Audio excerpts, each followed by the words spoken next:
Today we're talking about Savannah, Georgia flood insurance. If you're a homeowner or a property owner in Savannah, Georgia, then this video is for you if you want to make sure to maximize your real estate value, protect your wallet, and your peace of mind when it comes to flooding. So let's get started. Hi, I'm Chris, the flood insurance guru, and more than 10 years ago, I bought a house in Georgia, had a challenging situation with flood zones and flood insurance premiums and all these things. And I've been helping Savannah, Georgia homeowners just like yourself for the last 10 years. You see, I was born in Savannah. I grew up going to Tybee, so I know the challenges in Savannah when it comes to flooding and premiums and cost and all these things, especially what it was 20 years ago compared to what it is now. Like myself, I'm sure that you've seen your mortgage payment go up a lot, or you're looking at buying a house and you can't believe how expensive it is. Well, in this guide, we hope to help you minimize some of those costs, help you protect yourself on all these things. So today we're going to be talking about flood insurance pricing, flood insurance coverages, flood insurance options, your flood risks. Now, first of all, let's talk about understanding your flood risk here. You see, Savannah, Georgia has a lot of different flood risks. We've got things like Tybee Island coastal flooding. These are areas that are probably exposed to coastal flooding and storm surge, from the marsh areas like Wilmington Island, Skidaway Island, all these different places. This is coastal flooding. Now, when you get into the actual city of Savannah, you don't really have to worry about this much, but you've got a completely different threat. As the 80s and the 90s have shown us, as flash flooding events in 2024 have shown us, hurricane and tropical storm Tybee have all shown us that Savannah floods, and they can flood a lot, especially when it gets a lot of rainfall. So that's coastal flooding. Now let's talk about rainfall flooding, like we just talked about with Hurricane Tybee and these flash flood threats. Downtown Savannah has a lot of canals. So I remember as a kid experiencing flooding on Wilshire Boulevard and Abercorn, and how fast it can happen with these canals filling up. Like the canal system in Savannah does a really good job, but Savannah is extremely flat, just like Statesboro, Georgia, just like New Orleans, Louisiana, Houston, Texas. All these areas that are really flat are just susceptible to flooding. So in Savannah, it's important to understand your flood risks. You may be exposed to flooding from the Savannah River or other water sources in Savannah, or flash flooding from rainfall or coastal flooding. You can find out your flood risk for Savannah, Georgia by clicking in the description of this video. And it's going to give you your actual score of 0 to 100 on the chances of your property flooding. It's going to tell you what flood zone you're in. It's going to tell you your estimated premium and all these things. So we've talked about flood risk now. Let's talk about Savannah, Georgia flood zones. Savannah, Georgia has a few different flood zones. It's got what's called low risk flood zones and high risk flood zones. Let's talk about low risk first. These may also be called flood zone X. In some situations, they may be called flood zone B or D. Now, these are areas that the federal government has determined to be a lower risk. So these are areas where mortgage companies are not going to require flood insurance. That's great for property value. However, it's important to understand that almost 30% of flooding comes in these areas still. Because remember, flood zones aren't really truly used anymore to determine the actual full risk of flooding. They're used more from a regulatory standpoint. So whether you're in low risk flood zone or you're in a high risk flood zone in Savannah, you want to make sure you have your flood insurance in place. Now let's talk about high risk flood zones, also called special flood hazard areas. We're talking about things like flood zone A, flood zone AE, and even flood zone V. Now let's talk about flood zone A first. Flood zone A, and you can click here in the corner of this video to learn more about it, falls within that 100-year flood area. It has generally no base flood elevation to compare things to. So doing a flood zone change in flood zone A sometimes can be challenging because you don't have that flood level that's been determined. Now let's talk a little bit about flood zone AE. Once again, still the 100-year area. This typically is considered to be one of the higher risk areas outside the coast, traditionally. Remember, this was before the federal government stopped using flood zones in their rates. Now, the difference between flood zone A and flood zone AE really is a base flood elevation, so you understand what that flood level is, how below it you are, how above it you are. You can click on the corner here to understand the differences deeper between flood zone A and flood zone AE on our playlist for flood zones. Now let's talk about flood zone V, also called coastal flood zones. These are areas that are very unique, especially in Savannah. These are areas that are susceptible to storm surge, coastal flooding, when that water truly comes inland from the ocean. Usually within a couple miles of the ocean, you'll see these areas. So you may not see them that much in Savannah as you do in Wilmington Island, Skidaway Island, and Tybee Island, and all these different areas. Even all the way down to St. Simon's Island, you'll see a lot of these. Now, once again, these fall within the 100-year flood zone as well, which means if you have a mortgage in these special flood hazard areas like flood zone A, AE, or V, flood insurance is going to be required. So remember that. So we've talked about flood zones, we've talked about flood risks. Now let's talk about flood insurance options in Savannah, Georgia. Now this one is going to be a little challenging post-hurricane tropical storm Tybee. Traditionally, you've got the National Flood Insurance Program and you've got private flood insurance. And we're going to talk a little bit about the differences here. We're going to talk about some coverages in just a second. But when we're talking about the National Flood Insurance Program, remember, this is through the federal government. So no matter where you go, flood insurance rates should be the same unless you're taking over somebody else's policy, that you may have a unique situation there. That's what I did in my situation. I transferred my policy to someone else, keeping them at a $300 rate instead of a $3,000 rate. These are called policy assumptions.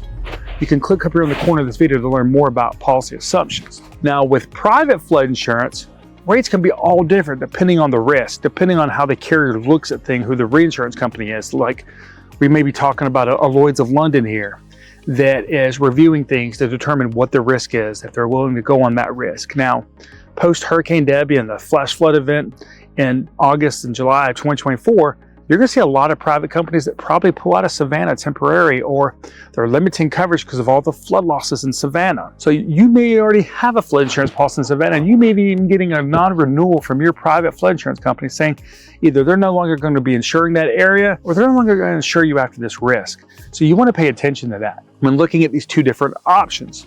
Now let's talk about flood insurance coverages in Savannah, Georgia a little bit. Let's talk about the National Flood Insurance Program first. Remember, if you've got a residential property in Savannah, Georgia, you're going to be covered up to $250,000 on the building. That's the max coverage available through the National Flood Insurance Program. You've got contents coverage up to $100,000. Now remember, the National Flood Insurance Program does not offer replacement costs on contents. They only offer actual cash value. You can click up here in the corner of this video to get a deeper understanding of replacement costs versus actual cash value. Deductibles. With the National Flood Insurance Program, they offer a lot of different deductibles, ranging usually from $1,250 to $10,000. Now, it's important to understand when you start looking at these deductibles, you're going to see little impact on them, on your rates. Traditionally, people say, hey, raise your insurance deductible. It'll help your rate. Yes, it may save you $20 a year, but you may also be taking on $5,000 or $10,000 more in exposure. And remember, each coverage has its own deductibles. For the National Flood Insurance Program, you've got a building deductible, you've got a contents deductible. So think, you may actually have a double deductible. So if you decide to go with a $10,000 deductible here, you really may have a $20,000 deductible. So you want to pay attention to that. Now let's talk about private flood insurance a little bit when it comes to coverages. We talked about the National Flood Insurance Program maxing out at $250,000. This is where private can play a bigger role. You see, they many times offer coverages above this. So if you got a $750,000 house in Savannah, Georgia, probably like you can see right here behind me on these brand new houses, then you may want a private policy because it's going to cover more coverage for you. But then you may not be able to get a true private policy because of all the flooding in Savannah, Georgia in 2024. Then what you may have to do is combine these together. You may have to do a National Flood Insurance Program policy up to $250,000 and then add a private policy on that for the additional amount of coverage. Private flood insurance policies call this excess flood insurance coverage because it's providing excess coverage on top of your National Flood Insurance Program. But they're more willing to do it sometimes because they're not exposed to the entire risk. They're only exposed to anything after $250,000. Now with private flood insurance though, you may have an option for $250,000 with a National Flood Insurance Program policy, and you may have a $500,000 policy with private. These could be completely different. You may be able to get a policy up to $4 million in Savannah with a private company, which is great. You may be able to get replacement costs on your contents as well. This is something that private flood insurance in Savannah, Georgia offers that the National Flood Insurance Program doesn't. A third coverage that's offered by private flood insurance is additional living expenses. Now let me tell you, first of all, what is additional living expenses? I'm going to tell you a little story about additional living expenses. Imagine your house right here floods and you need a temporary place to live or go. This is where additional living expenses kicks in. It helps provide that hotel or that temporary apartment while your house is being either repaired or replaced. So it's important to remember that. Now remember, it's also going to have a separate deductible. It may even have a separate wait period. And we'll talk about wait periods a little bit more in this video. Now, let me tell you the story about a customer we had who had additional living expenses. She had decided to take out a private policy instead of going with the National Flood Insurance Program, and her area experienced a flood about 2 weeks after she took out that policy. She was the only one on her street that had additional living expenses covered. She said the financial burden that was taking off of her was massive compared to her neighbors. She didn't have to worry about a place to live or pay for the next 6 months to 12 months. And she had a place to stay for the next 12 months as they repaired hers, as she had 6 feet of water in there from a flash flood event, just like what's been happening in Savannah, Georgia. So this is where that additional living expense can be a huge benefit to you as a property owner or a homeowner in Savannah, Georgia, with your Savannah, Georgia real estate. Now, we've talked a little bit about flood insurance coverages now. Now, the deductibles with private also range typically from that $1,000 to maybe even $10,000, like the National Flood Insurance Program. You want to be very selective, and you want to work with an insurance agent that helps you understand these deductibles, how they apply, where typically they're taken out of your claim amount, you're not truly paying it up front, and all these different things when you're setting up this flood insurance policy in Savannah, Georgia. Now let's talk about how much is flood insurance in Savannah, Georgia. It's a question we get every day. Whether we're talking about the National Flood Insurance Program or we're talking about private flood insurance, we've got to understand, hey, what's driving the rate? What determines the rate in Savannah, Georgia? Well, there's a lot of different things. First of all, let's talk about with the National Flood Insurance Program now, where flood zones in Savannah, Georgia no longer impact your flood insurance rates. Things that do are like distance to water, the replacement cost on a building like you can see right here behind me, the type of flooding, whether it's flash flooding, coastal flooding, river flooding from the Savannah River. Those have a big impact. Flooding frequency, like we've had back-to-back events. You may start to see some rates changing with the National Flood Insurance Program based on this data, or with private companies. The elevation of your property above that base flood elevation that we talked about earlier in this video. These are all things that determine your rate in Savannah, Georgia. Also, claims variable. If you have back-to-back claims from these storms and you have a National Flood Insurance Program policy, you could see an impact on your flood insurance renewal when it comes up, as they used a claims variable when you've had more than 2 claims post 2020-21. So you want to pay attention to that. Now let's talk about private flood insurance and how they look at different things. Look, the flood risk score we talked about earlier in this video plays a vital role in helping you understand flood insurance premiums. You see, they look at all these things that we've talked about with the National Flood Insurance Program, but sometimes they use a deeper flood risk score that's more up to date. So you may get a rate today and you decide not to take it out. 30 days later, you come back and that rate's different. That could be based on the availability of flood insurance in your area. It's called capacity with these reinsurance companies.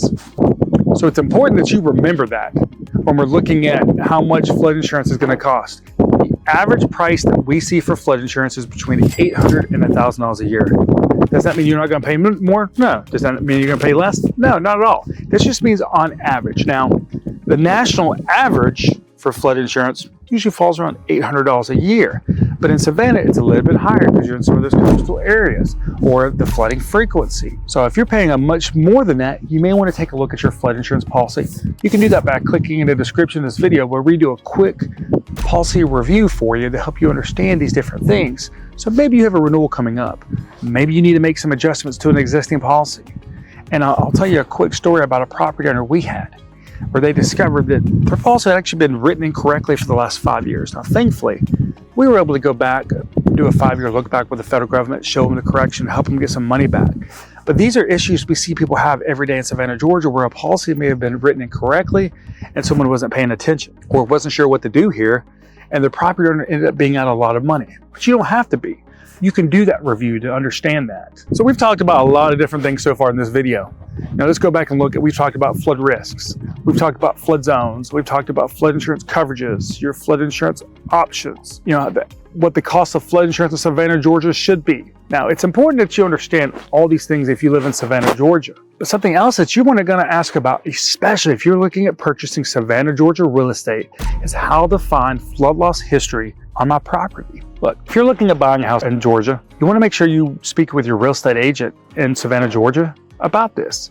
And what you want to ask is, hey, ask if the property's ever flooded since you've owned it or lived in it. So if you have a real estate investor who owned it or a property owner who lived in there, they have to disclose these flood losses. Now, with the National Flood Insurance Program, they only give these flood losses to the property owner, and it takes sometimes a couple weeks to get it. You can learn more about the flood acknowledgement form of the National Flood Insurance Program on the video in the corner, but ask those 2 questions to help protect yourself if you're looking at purchasing a property in Savannah, Georgia. Now on the private side, it's much more challenging because there's not a database that keeps up with all these.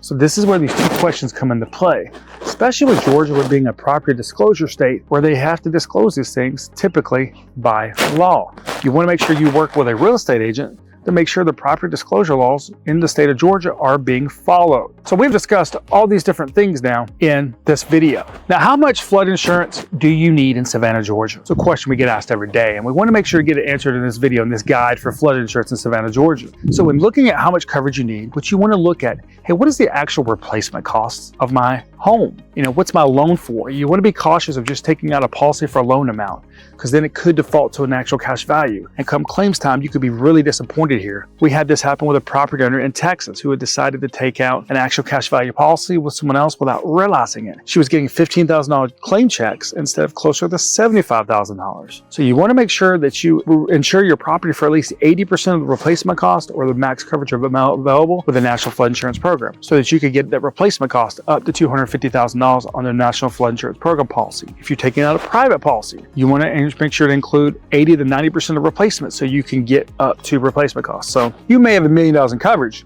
but you may not be able to get it if it's an actual cash value policy. You want to pay attention to the exclusions in that policy. You want to work with your insurance agent to understand, hey, is this an actual cash value? Is it replacement cost? So when it comes to how much coverage you need replacement costs on your building so that you're properly protected. So this has been our guide for flood insurance for Savannah homeowners, for Savannah Flood Insurance. I'm Chris, the Flood Insurance Guru, and I look forward to speaking to you in our next video. But before we go, make sure to check out one last playlist we have here for you on the difference between the National Flood Insurance Program and private flood insurance. Make sure to share, subscribe, and like the channel. And I look forward to talking to you in our next video. And remember, everybody's in a flood zone. Thank you.